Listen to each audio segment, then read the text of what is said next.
Hey guys, Dr. Dex here. Thank you for checking out today's video. I really appreciate it. Today I want to talk to you about 5 things you should not cut corners on when building your deck. Number 1 is footings.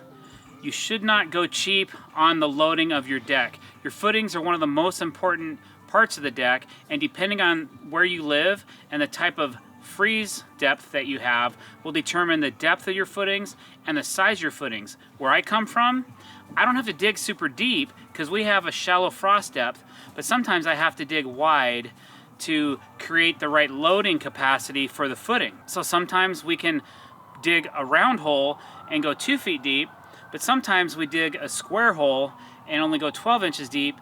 It really depends on the engineering, if there's a permit involved, and the loading that we're putting on the deck, how many footings we have. And so if you don't understand loading, it's always good to consult your local building code or an engineer to help you figure that out. So as an example, this particular deck was already pre-framed. It was an existing deck, and we tore up the old decking and we kept the framing. But unfortunately, most of the footings were pre-cast pier blocks. So they were all loose and falling apart. So what we did is we dug them all up, dug them deeper into the ground, compacted the soil, and then compacted soil around the footing blocks so they have something rigid to sit in and also something firm to sit on. Typically, we don't use precast footing blocks, but for this particular job we did because it was incorporated into the price for us to do so. Second thing I would recommend that you do not cut corners on is using the proper size framing for your deck. It's always good to understand loading. Again, depending on the type of decking you use, depending on how far the joists span in between the beams, depending on how far the beams span in between post supports, are all important factors when building a deck.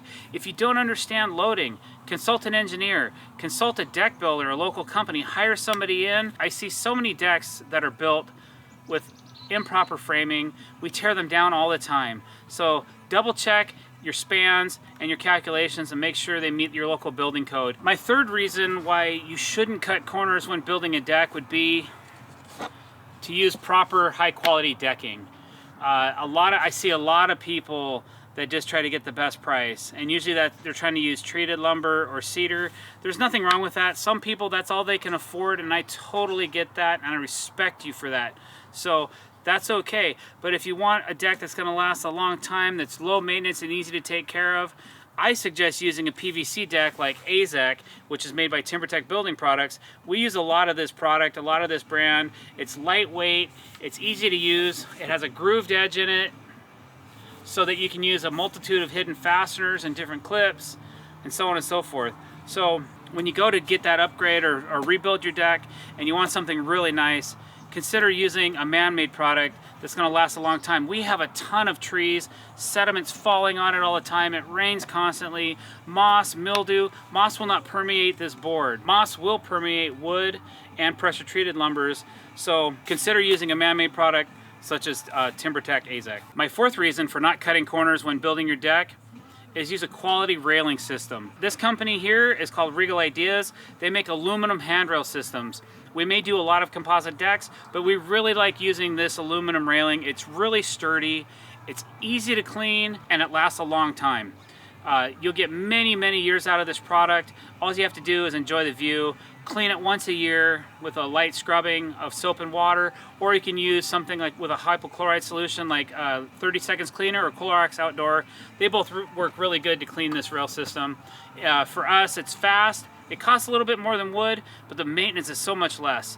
And it's super sturdy, meets all your local building codes. Nobody's gonna get through it. Kids can't climb it, and it's a great product. And my fifth and final reason not to cut a corner on when you're building your deck are fasteners.